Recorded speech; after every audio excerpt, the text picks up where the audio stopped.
Hello students, मैं Rakesh Kumar, PGT chemistry, government model संस्कृति senior secondary school धोलेड़ा, जिला महेंद्रगढ़, हरियाणा।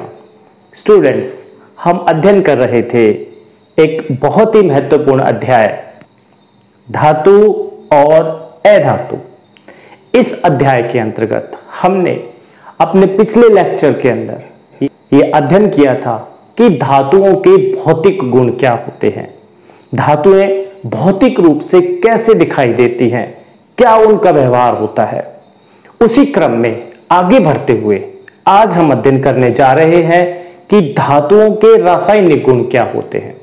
धातुएं, जैसा कि आप जानते हो, विभिन्न प्रकार की बहुत सारी धातुएं हमारे चारों ओर मौजूद हैं, जैसे लोहा जो हमारे दैनिक जीवन का एक अभिन्न अंग है, एल्यूमिनियम, तांबा, सोना, चांदी, बहुत सारी धातुएं हैं। और ये धातु क्या सभी एक जैसी होती हैं? नहीं, कदापि नहीं। सभी धातुएं एक जैसी नहीं होती हैं। अगर हम उनके भौतिक गुणों के आधार पर देखते हैं तो हो सकता है कि कुछ धातुएं एक जैसे गुण दिखा दें, परंतु सभी धातुएं रासायनिक रूप से एक ही प्रकार के गुण नहीं दिखाती हैं। सभी धातुएं एक जैसे रासायनिक अभिक्रियाएं नहीं करती हैं। कुछ धातुएं ऐसी होती हैं जो बहुत अधिक क्रियाशील होती हैं, कुछ धातुएं ऐसी होती हैं जो कम क्रियाशील होती हैं, और कुछ धातुएं ऐसी होती हैं जो अक्रियाशील होती हैं। अर्थात धातुओं को हम 3 श्रेणी में बांटते हैं उनकी क्रियाशीलता के आधार पे। पहला, हाईली रिएक्टिव मेटल्स, अर्थात उच्च क्रियाशील धातुएं, जैसे सोडियम, पोटाशियम, सीजियम। ये धातुएं ऐसी धातुएं हैं जो बहुत अधिक क्रियाशील हैं, जबकि कुछ धातुएं ऐसी हैं जो मॉडरेटली रिएक्टिव मेटल्स हैं, जैसे लोहा, एल्यूमिनियम, जिंक। ये ऐसी धातुएं हैं जो अभिक्रिया तो करती हैं, लेकिन अभिक्रिया करने के लिए इनको किसी बाहरी सहायक की आवश्यकता होती है, एक्सटर्नल हेल्प की आवश्यकता होती है। जबकि कुछ धातुएं ऐसी होती हैं जो क्रिया ही नहीं करती। सामान्य रूप से देखते हैं तो इनकी किसी के साथ कोई क्रिया जल्दी से नहीं होती है, जैसे सोना, चांदी, प्लेटिनम। ये ऐसी धातुएं हैं जो जल्दी से अभिक्रिया नहीं करती। तो आइए हम उन्हीं धातुओं के बारे में जानते हैं कि रासायनिक रूप से वो कैसे अभिक्रिया करती हैं। तो आज का हमारा विषय रहेगा धातुओं के रासायनिक गुणधर्म। धातुओं के रासायनिक गुणधर्म के अंदर भी हम 6 प्रकार के गुणों का अध्ययन करने वाले हैं कि धातुएं जब ऑक्सीजन के साथ अभिक्रिया करती हैं तो क्या बनाती हैं, और धातुएं जल के साथ अभिक्रिया करके क्या उत्पाद बनाने वाली हैं। क्या होगा जब धातुएं तनु अम्ल के साथ अभिक्रिया करेंगी। तो आज के इस लेक्चर में हम यहां पर 3 मुख्य गुणधर्मों का अध्ययन करने जा रहे हैं। यही हमारा आज का मुख्य उद्देश्य है, मेन ऑब्जेक्टिव है कि धातुएं ऑक्सीजन के साथ अभिक्रिया करके क्या बनाती हैं, धातुएं जल के साथ अभिक्रिया करके क्या बनाएंगी, कौन सा उत्पाद बनेगा, और धातु तनु अम्लों के साथ अभिक्रिया करके क्या बनाने वाली है। चलिए सबसे पहले हम चलते हैं धातुओं की ऑक्सीजन के साथ अभिक्रिया। जब धातु ऑक्सीजन के साथ अभिक्रिया करेगी तो क्या उत्पाद बनेगा, उसकी क्या खासियत होगी, चलिए देखते हैं। आइए सबसे पहले देखते हैं धातुओं की ऑक्सीजन के साथ अभिक्रिया। देखिए, जब भी कोई धातु यदि ऑक्सीजन के साथ अभिक्रिया करती है, ऑक्सीजन कहां उपस्थित होगी? वायु में। तो कोई भी अगर धातु ऑक्सीजन के साथ अभिक्रिया करती है तो क्या उत्पाद बनाएगी धातु का ऑक्साइड। धातु ऑक्साइड बनाने वाली है। अगर कोई धातु ऑक्सीजन के साथ अभिक्रिया करती है तो धातु ऑक्साइड बनने वाला है, अर्थात धातु के साथ ऑक्सीजन जुड़ने वाली है, उसको बोलते हैं हम धातु ऑक्साइड। ठीक है, जैसे हम यहां पर उदाहरण के रूप में अगर देखना चाहें तो कुछ उदाहरण हम यहां पर ले सकते हैं जिसमें धातु ऑक्सीजन के साथ अभिक्रिया करके धातु का ऑक्साइड बनाती है। जैसे देखिए यहां पर उदाहरण नंबर 1 में मैं यहां पर धातु ले रहा हूं सोडियम, सोडियम का संकेत Na, उसको ऑक्सीजन के साथ अभिक्रिया करवाया है मैंने यहां पर O2, और जब सोडियम ऑक्सीजन के साथ अभिक्रिया करेगी तो धातु का ऑक्साइड बनने वाला है, अर्थात सोडियम का ऑक्साइड बनने वाला है Na2O। ये सोडियम ऑक्साइड का सूत्र होता है। तो आप देख सकते हो यहां पर धातु, उसके साथ ऑक्सीजन ने अभिक्रिया की, क्या बना दिया, धातु का ऑक्साइड बना दिया। धातु का ऑक्साइड का मतलब है कि ऑक्सीजन उस धातु के साथ जुड़ने वाली है। इस अभिक्रिया को हम संतुलित कर लेते हैं, यहां पर 4Na हो जाएगा तो यहां पर 2Na2O बन जाएगा। तो ये हमारे पास कुल अभिक्रिया हो गई कि धातु जब ऑक्सीजन के साथ अभिक्रिया करती है तो धातु का ऑक्साइड बनती है। तो यहां पर हम देखें कि कौन सी धातु है हमारे पास, सोडियम धातु है। सोडियम ने किसके साथ अभिक्रिया की है, यहां पर ऑक्सीजन के साथ अभिक्रिया की है, और ऑक्सीजन के साथ अभिक्रिया करके उसने क्या बनाया है, सोडियम ऑक्साइड बनाया है। क्या बनाया है, सोडियम ऑक्साइड बनेगा। ये देखिए सोडियम ऑक्साइड बनेगा। इसी प्रकार से हम एक और उदाहरण लें, हम यहां पर ले रहे हैं पोटाशियम धातु जिसका संकेत होता है कि, और पोटाशियम धातु को ऑक्सीजन की उपस्थिति में हम अभिक्रिया करा दें तो ऑक्सीजन की उपस्थिति में अभिक्रिया करके क्या हमारे पास बनने वाला है, हमारे पास बनने वाला है K2O अर्थात पोटाशियम ऑक्साइड। इसको भी हम वहां पर संतुलित कर लेंगे तो ये हमारे पास संतुलित रासायनिक समीकरण आ जाएगा। पोटाशियम धातु ऑक्सीजन के साथ अभिक्रिया करके पोटाशियम ऑक्साइड बना रहा है। क्या बनेगा यहां पर, पोटाशियम ऑक्साइड बनेगा। पोटेशियम ऑक्साइड की उत्पत्ति होने वाली है। कब होने वाली है, जब पोटाशियम ऑक्सीजन के साथ अभिक्रिया करेगा। ये जो अभिक्रिया है ना, ये बहुत महत्वपूर्ण है। किस दृष्टि से महत्वपूर्ण है, इस दृष्टि से महत्वपूर्ण है कि ये दोनों ही धातुएं, सोडियम भी और पोटाशियम भी, दोनों की दोनों धातुएं अति क्रियाशील है, हाईली रिएक्टिव है। तो हाईली रिएक्टिव धातुएं क्या करती हैं, जैसे उनको ऑक्सीजन मिलेगी ना, जैसे ही ऑक्सीजन मिलेगी तुरंत उसके साथ जुड़ जाएगी, तुरंत उनके साथ जुड़ करके और उनका ऑक्साइड बना देगी। यहां पर सोडियम और पोटाशियम जैसी धातुएं बहुत अधिक क्रियाशील है, इतनी क्रियाशील है कि यदि हमें इनको रखना है ना, रखना है स्टोर करके, तो इनको हम एयर टाइट डब्बे के अंदर केरोसिन में डुबो करके रखते हैं। कैसे रखते हैं इनको, हम केरोसिन का एक कंटेनर लेंगे जिसमें केरोसिन रहेगा, केरोसिन मतलब मिट्टी का तेल, और उसके अंदर हम सोडियम धातु को डुबो कर रखेंगे। क्या है ये, केरोसिन ऑयल है, अर्थात मिट्टी का तेल है, केरोसिन ऑयल।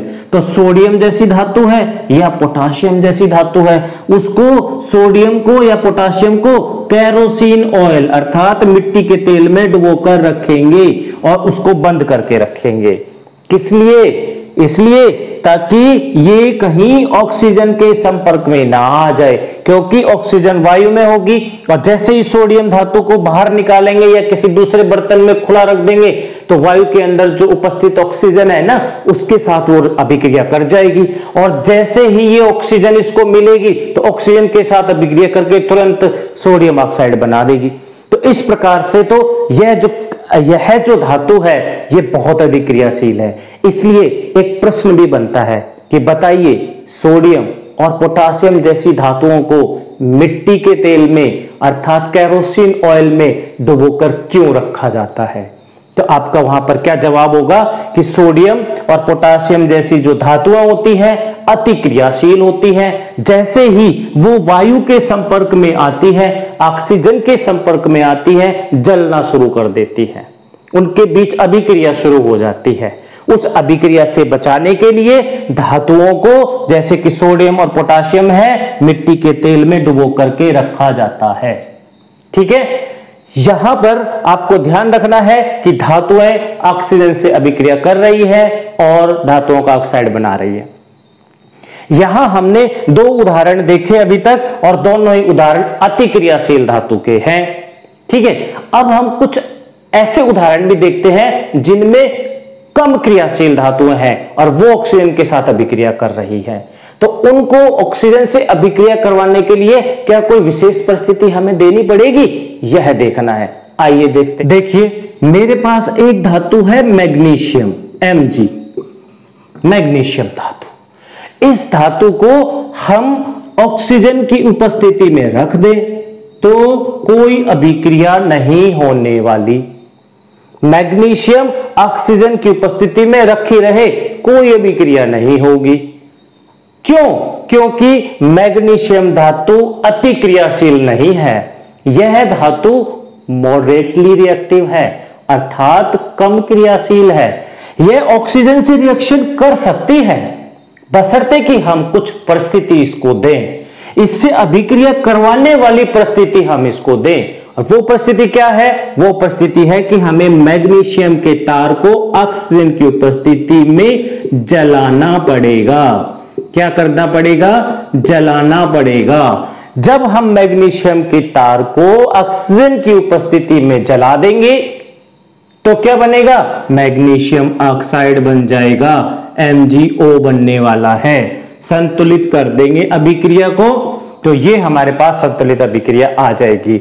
मैग्नीशियम धातु ऑक्सीजन के साथ अभिक्रिया सामान्य परिस्थिति में नहीं करेगी, परंतु जब हम एक परिस्थिति उसको दे देंगे कि मैग्नीशियम के तार को जलाएंगे तो वहां पर मैग्नीशियम ऑक्साइड बन जाएगा।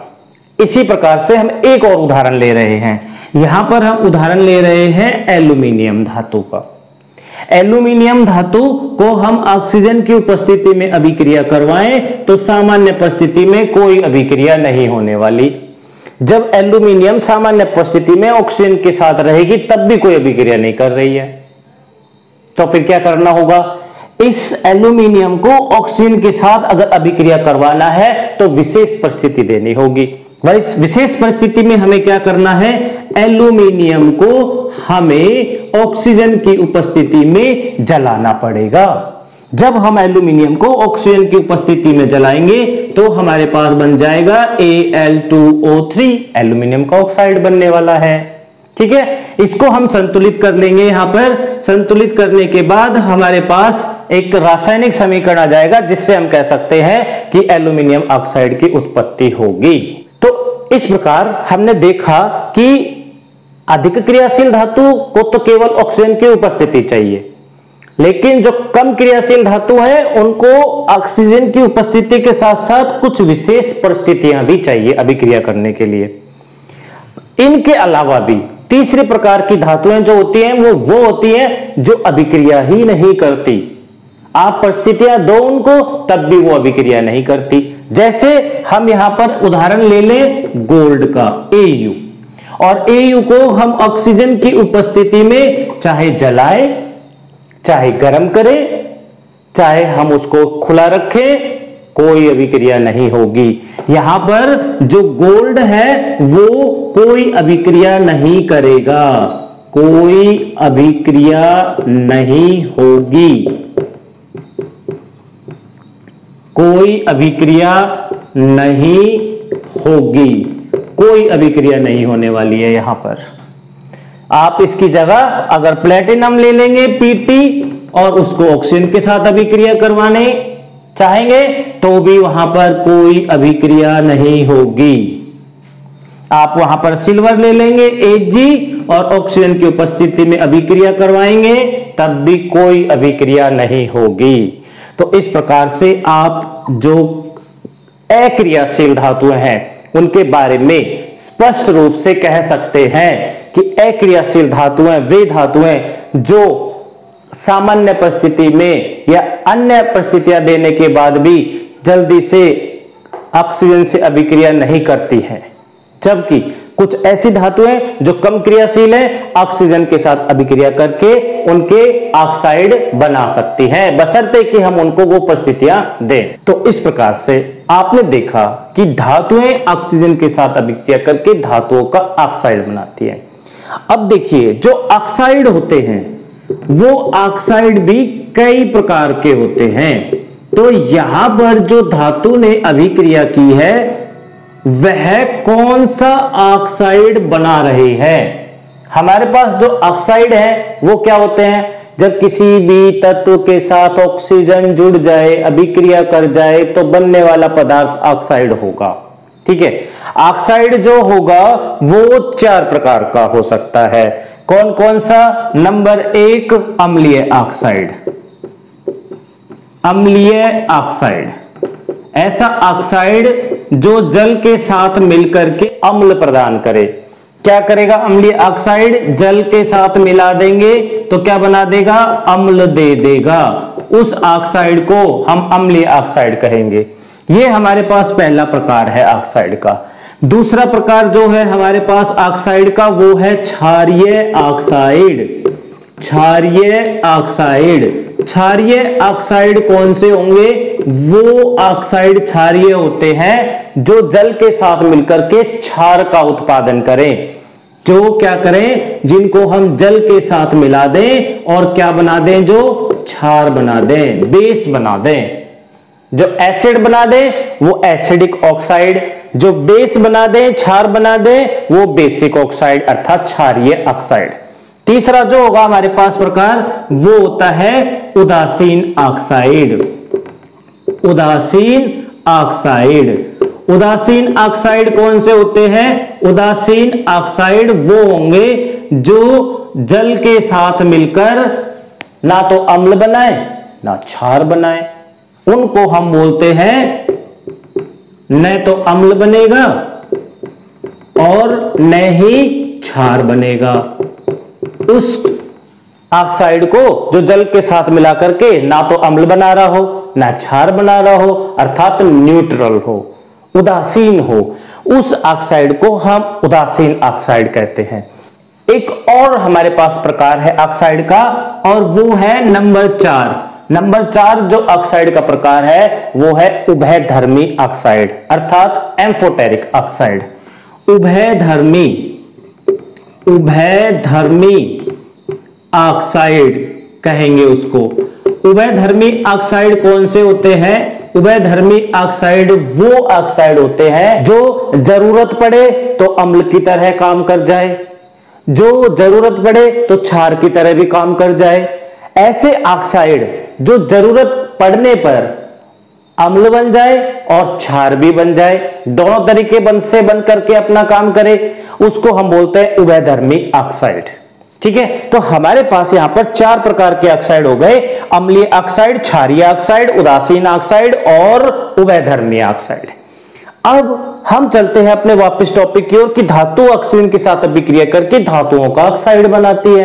वो धातुओं का ऑक्साइड कौन सा प्रकार होगा इन चारों में से?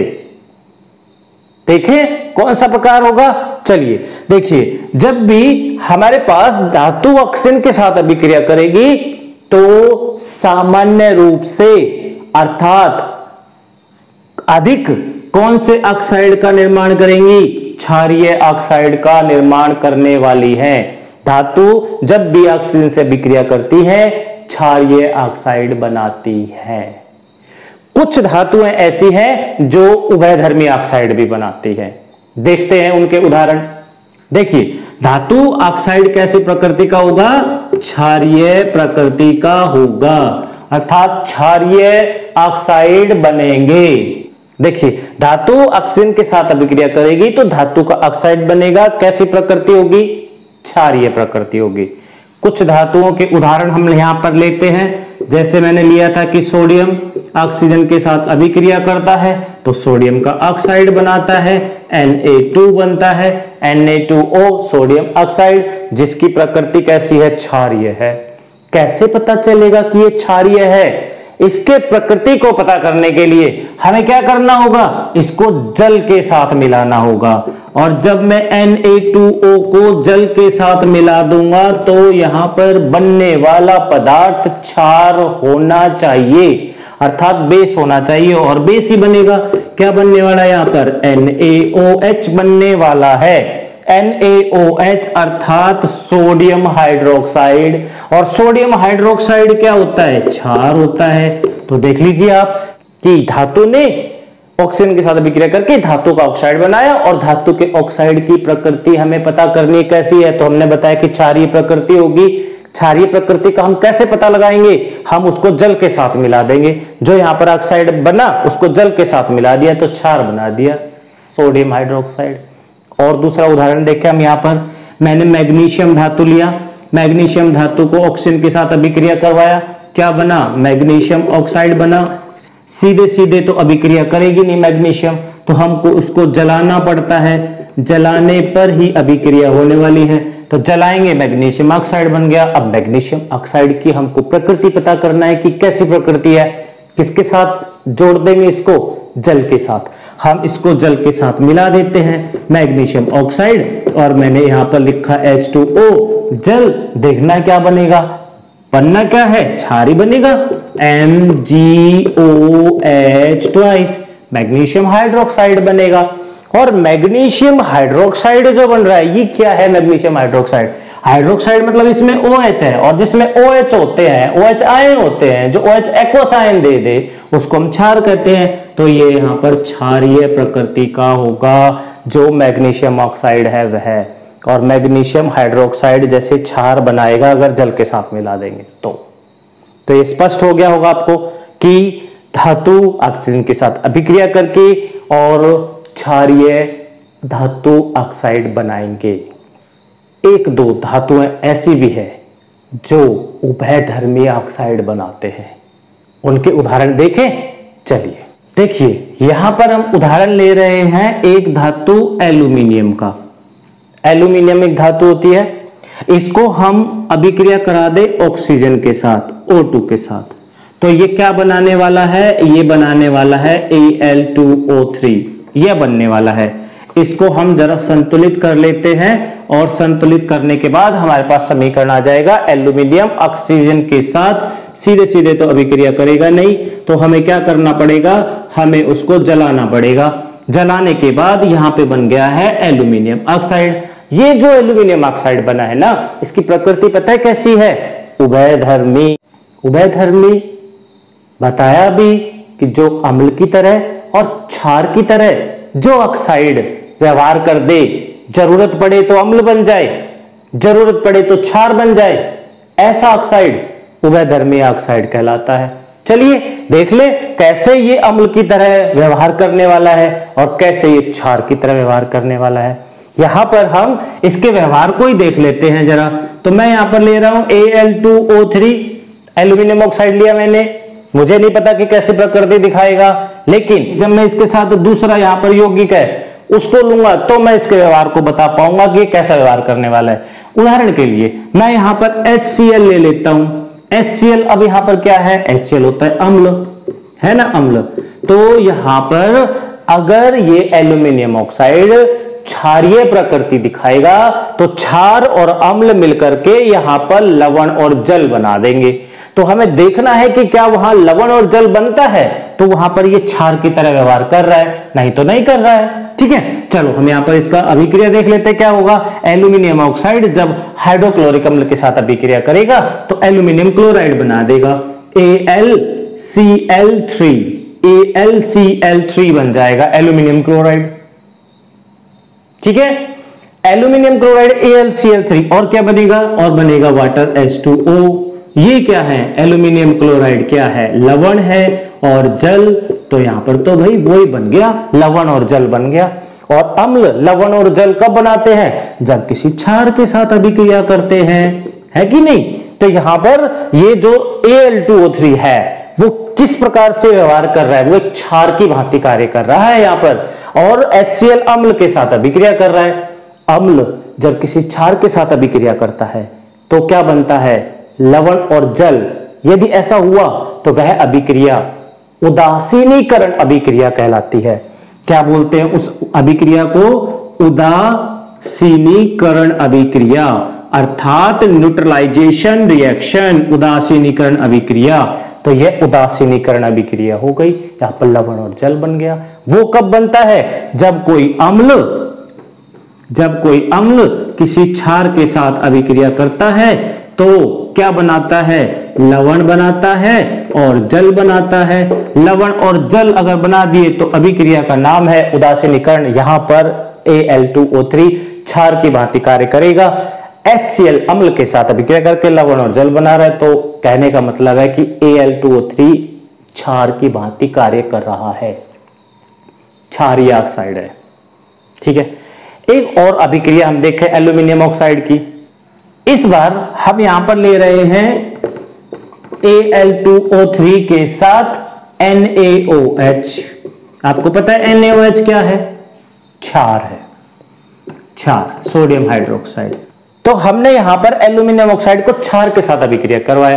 क्षार के साथ अभिक्रिया करके क्या बनाने वाला है, क्षार के साथ अभिक्रिया करके यदि लवण और जल बना दे, हम फिर से कह देंगे कि यहां पर ये अम्ल की भांति कार्य कर रहा है। चलिए देखते हैं कि लवण और जल बनता है कि नहीं। देखें क्या बनने वाला है, यहां बनेगा NaAlO2।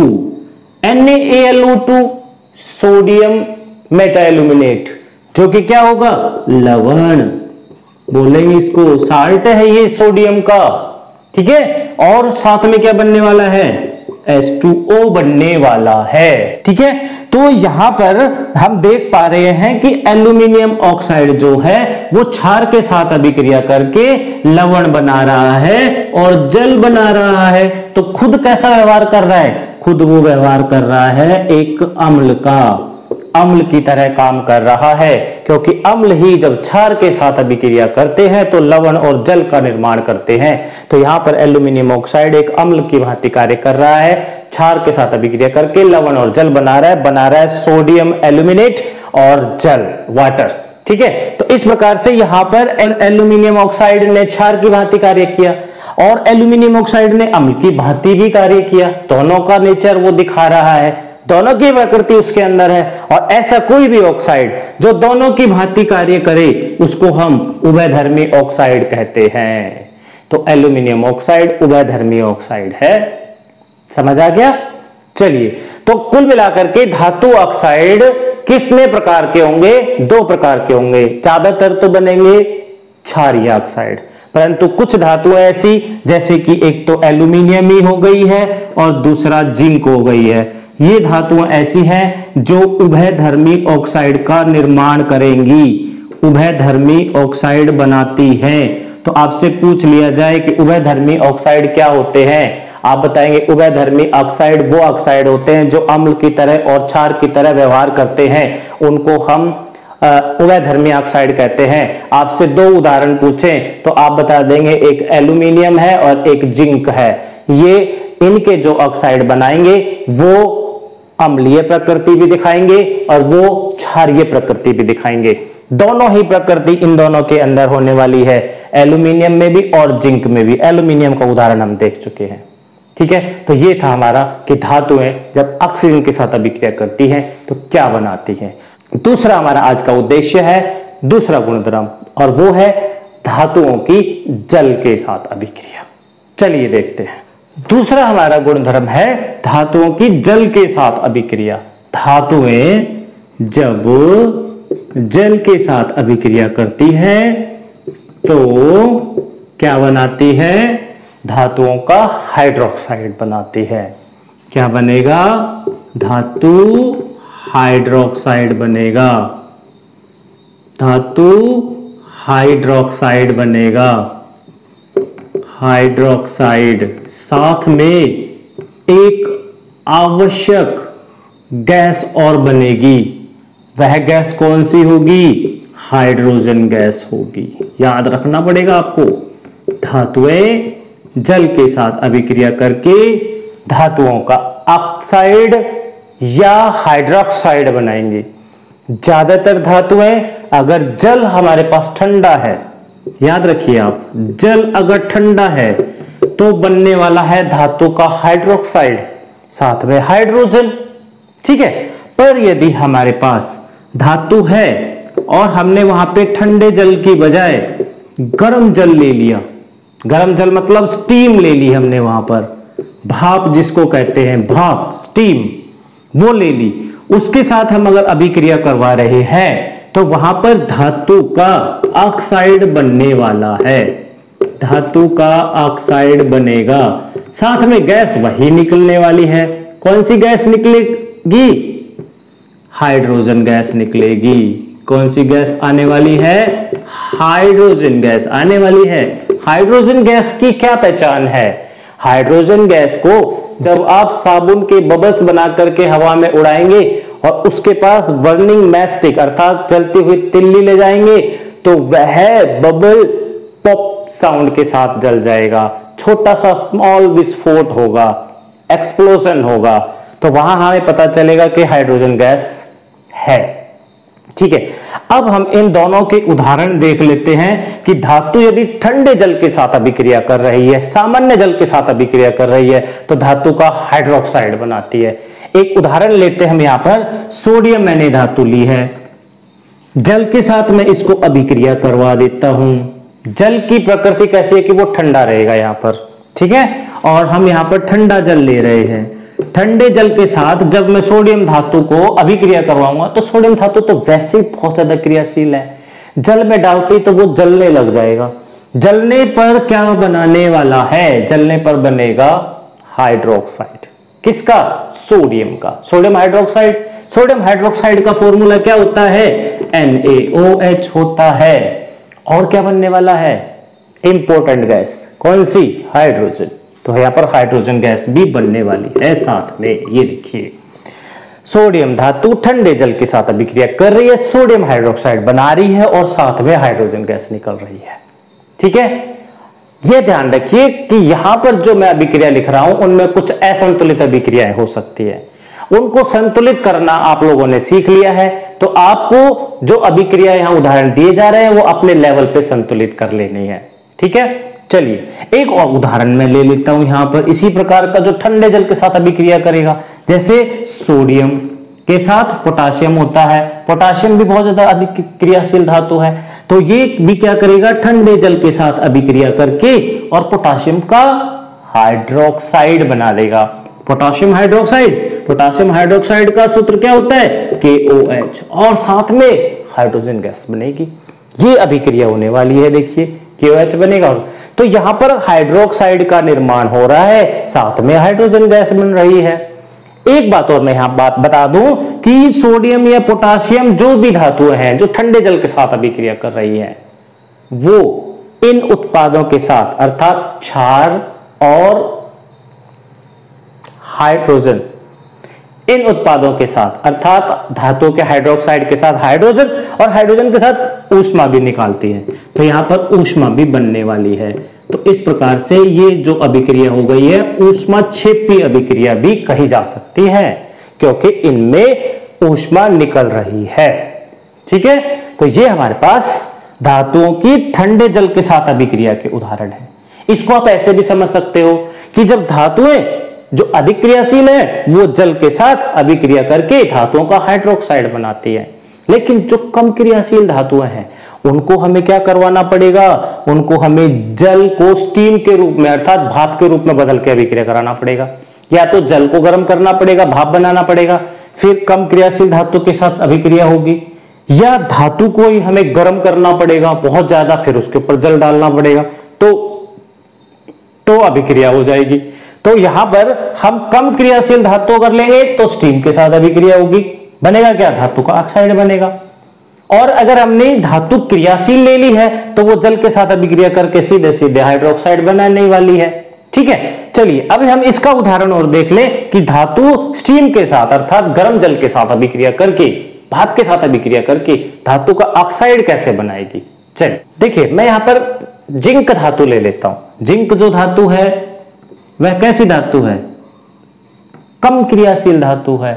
उसको हम जल के साथ अभिक्रिया करवा दें, और जल भी यहां पर किस फॉर्म में है? स्टीम की फॉर्म में है, अर्थात भाप के रूप में। या तो हम जिंक, क्योंकि कम क्रियाशील है, इस जिंक को कोई बहुत ज्यादा रेड हॉट कर ले, लाल गर्म, फिर उसके ऊपर जल डाल दे, तब भी अभिक्रिया हो जाएगी। बात वही है कि वहां पर जल जो है वो भाप बनेगा गर्म होने के कारण मेटल के, और फिर वहां पर वो अभिक्रिया करेगा। और या हम जल को स्टीम के रूप में लेके उससे अभिक्रिया करवा दें, तो दोनों ही अवस्थाओं में यहां पर क्या बनने वाला है? धातु का ऑक्साइड बनेगा, अर्थात जिंक ऑक्साइड बनेगा। साथ में क्या बनेगी? हाइड्रोजन गैस बनेगी। बहुत साधारण सी अभिक्रिया। जिंक जल के साथ अभिक्रिया करके जिंक ऑक्साइड और हाइड्रोजन गैस बना रही है। तो यहां पर ये क्या बन रहा है? धातु का ऑक्साइड बन रहा है। इसका नाम क्या है? इसका नाम है जिंक ऑक्साइड। क्या बोलेंगे? ZnO को जिंक ऑक्साइड बोलेंगे, और हाइड्रोजन गैस निकलेगी। एक और हम उदाहरण लें जो कम क्रियाशील धातु है, जैसे एल्यूमिनियम। एल्यूमिनियम को भी हम जल के साथ अभिक्रिया करवाते हैं ना, तो क्या बनता है? एल्यूमिनियम का ऑक्साइड बनता है। किसके साथ? हाइड्रोजन के साथ। तो यहां पर भी स्टीम है, स्टीम के रूप में है ये जल। सीधे सीधे एल्यूमिनियम ठंडे जल के साथ अभिक्रिया नहीं करेगा। तो या तो एल्यूमिनियम को लाल गर्म करके फिर ठंडे जल मिलाएं उसमें, या हम एल्यूमिनियम को अगर नॉर्मल ले रहे हैं तो जल को हमें स्टीम के रूप में लेना पड़ेगा, भाप के रूप में। बनने वाला क्या है? Al2O3 बनने वाला है हाइड्रोजन गैस के साथ, है ना। तो इस प्रकार से हमने देखा कि धातुएं ठंडे जल के साथ, जो अतिक्रियाशील धातु है वो धातु हाइड्रोक्साइड बनाते हैं जल के साथ, ऊष्मा भी निकलती है। दूसरा हमने पढ़ा कि धातुएं जल के साथ अभिक्रिया करेंगी, लेकिन जल भाप के रूप में होना चाहिए, तो वो धातु का ऑक्साइड बनाएंगे हाइड्रोजन गैस के साथ। धातुओं में अंतर भी कर सकते हैं इस अभिक्रिया से कि अधिक क्रियाशील धातु है तो सीधे सीधे अभिक्रिया करके हाइड्रोक्साइड बना देगी, कम क्रियाशील धातु को गर्म करना पड़ेगा या जल को भाप में लेना पड़ेगा, फिर अभिक्रिया होगी और बनाएंगे क्या? धातुओं का ऑक्साइड और हाइड्रोजन गैस। ये थी जल के साथ अभिक्रिया। एक और अभिक्रिया भी हमारी बाकी है जो हमारा आज का प्रमुख उद्देश्य है, और वह है धातु का तनु अम्लों के साथ अभिक्रिया। आइए देखते हैं धातुओं की तनु अम्लों के साथ अभिक्रिया। तनु अम्ल वे अम्ल होते हैं जिनमें जल की मात्रा ज्यादा होती है और अम्ल की मात्रा कम होती है, उसको बोलते हैं हम तनु अम्ल। होंगे तो वो अम्ल, पर जल की मात्रा ज्यादा होगी। जल की मात्रा कितनी होगी? अप टू 98%, 98% तक जल होगा, और अम्ल कितना होगा? केवल 2% तक। वैसे अम्ल के मिश्रण को जिसमें जल 98% हो और अम्ल 2% तक हो, उस अम्ल को हम बोलेंगे तनु अम्ल। अब धातुएं तनु अम्ल के साथ अभिक्रिया करके क्या बनाएंगी देखते हैं। धातु रहेगी हमारे पास, ठीक है, और हम उसको तनु अम्ल के साथ अभिक्रिया करवाएंगे। तनु अम्ल हम लेंगे, वहां पर तनु अम्ल के साथ हम अभिक्रिया करवाएंगे। क्या बनने वाला है? धातु और तनु अम्ल अभिक्रिया करेंगे। कौन सी धातुएं करेंगी? जो अधिक क्रियाशील होंगी, जो कम क्रियाशील होंगी। जो अक्रियाशील धातु होंगी वो किसी के साथ अभिक्रिया नहीं करेंगी, ना ऑक्सीजन के साथ, ना जल के साथ, ना तनु अम्लों के साथ। ठीक है, तो अभी हम बात कर रहे हैं यहां पर अधिक क्रियाशील धातुओं की। क्या बनाने वाले हैं? धातु तनु अम्ल के साथ जब अभिक्रिया करेगा तो बनाने वाला है धातु लवण। धातु लवण बनेगा, साथ में वही इंपॉर्टेंट गैस निकलेगी जो जल के साथ निकल रही थी। कौन सी? Hydrogen gas, H2 gas, hydrogen gas निकलने वाली है। ठीक है, चलिए उदाहरण देख लेते हैं कुछ इसके। यहां पर मैं उदाहरण नंबर 1 ले रहा हूं। धातु मैंने लिया है सोडियम। सोडियम अतिक्रियाशील धातु है। तनु अम्ल मैं यहां पर ले रहा हूं HCl, हाइड्रोक्लोरिक अम्ल। अभिक्रिया करवाया मैंने, अभिक्रिया करवाया, बनेगा क्या? NaCl, sodium chloride. और क्या बनने वाला है? हाइड्रोजन गैस बनने वाली है। संतुलित कर लेंगे इस अभिक्रिया को। हाइड्रोजन गैस निकल रही है H2, तो इसको भी हमें ट्वाइस करना पड़ेगा, इन सबको ट्वाइस करना पड़ेगा, तो हमारे पास ये अभिक्रिया आ जाएगी। यहाँ पर सोडियम धातु तनु अम्ल HCl के साथ अभिक्रिया कर रहा है और बना रहा है सोडियम क्लोराइड, धातु का लवण है, क्लोराइड लवण होगा और हाइड्रोजन गैस। इसी प्रकार से मैं एक दूसरा उदाहरण लूं, यहां पर मैं ले लूं पोटाशियम धातु। पोटाशियम धातु को मैं इस बार H2SO4 तनु अम्ल ले लेता हूं, H2SO4 सल्फ्यूरिक एसिड, सल्फ्यूरिक अम्ल तनु है। इनकी खासियत क्या है, ये भी तनु है और ये भी तनु है।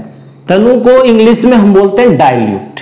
तो डाइल्यूट एसिड के साथ हम यहां पर अभिक्रिया करवा रहे हैं। बनने वाला क्या है, पोटाशियम का लवण।